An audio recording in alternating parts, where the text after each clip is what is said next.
ഹെലനോസ് party ഉണ്ടെങ്കിൽ ഫസ്മിനയ്ക്കെതിരെ ഒരു വീഡിയോയുമായിട്ട് യൂട്യൂബിൽ വന്നിട്ടുണ്ടായിരുന്നു.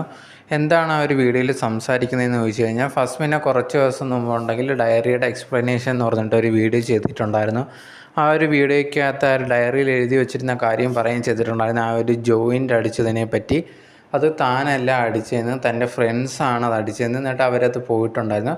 ഞാനത് ഡയറിയിൽ എഴുതി വെച്ചെന്നേ ഉള്ളൂ, അല്ലാതെ ഞാനത് ഉപയോഗിച്ചിട്ടില്ല എന്നുള്ള രീതിയിൽ ഫസ്മിന പറഞ്ഞിട്ടുണ്ടായിരുന്നു. ഈ ഒരു കാര്യമായിരുന്നു ഹെലനോസ് പാർട്ടി ഉണ്ടെങ്കിൽ ലേറ്റസ്റ്റ് ആയിട്ട് ഇട്ട വീഡിയോയിൽ പറഞ്ഞതിൽ മെയിൻ ഒരു പോയിൻ്റ് എന്ന് പറയുന്നത്. ഇപ്പം ഹെലനോസ് പാർട്ട പറഞ്ഞൊരു കാര്യം എന്ന് പറഞ്ഞാൽ, ഫസ്മിനയുടെ ഫ്രണ്ട്സാണ് ഇത് കണക്കിത് ഉപയോഗിച്ചു എന്ന് പറയുന്നത്. സോ ഇന്നത്തെ കാലത്ത് കുറേയധികം പേര് ഇതിനൊക്കെ ലഹരിക്കൊക്കെ അടിമപ്പെട്ടിരിക്കുകയാണ്.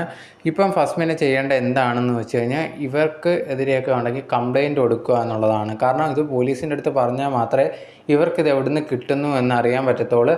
അങ്ങനെ അറിഞ്ഞാൽ മാത്രമേ ഇതിലൊക്കെ ഉള്ളവരെ പിടിക്കാൻ പറ്റത്തുള്ളൂ. കുറേയധികം പേര് ഇതിന് അടിമപ്പെട്ടു പോകുന്നത് അതൊട്ടും ശരിയായിട്ടുള്ളൊരു കാര്യമല്ല. ഫസ്മിന ഇതിന് ഞാൻ പറയുന്ന പോലെ കേൾക്കണം. പോയുണ്ടെങ്കിൽ ഇവർക്കെതിരെ കംപ്ലയിൻറ്റ് കൊടുക്കുക. കാരണം ഇതിങ്ങനെ പൊയ്ക്കൊണ്ടിരുന്ന ഇത് കേരളത്തിലുള്ള കുറേയധികം യുവതലമുറകളെ നശിപ്പിക്കും. അതുകൊണ്ട് അതിന് പാടില്ല. ഇത് പോലീസിൻ്റെ അടുത്ത് പറയണം. അവരത് കറക്റ്റായിട്ടുള്ള കാര്യം ചെയ്യും എന്നുള്ളത് ഫസ്മിന പറഞ്ഞിട്ടുണ്ടായിരുന്നു. അതല്ലെങ്കിൽ ഫസ്മിന പോലീസിനെ കേസും കാര്യങ്ങളുമായിട്ട് ചെല്ലുന്ന സമയത്ത് അവരിതിനെപ്പറ്റി ചോദിക്കണം എന്നുള്ളൊരു കാര്യം കൂടി ഹെലൻ പറയുന്നുണ്ടായിരുന്നു.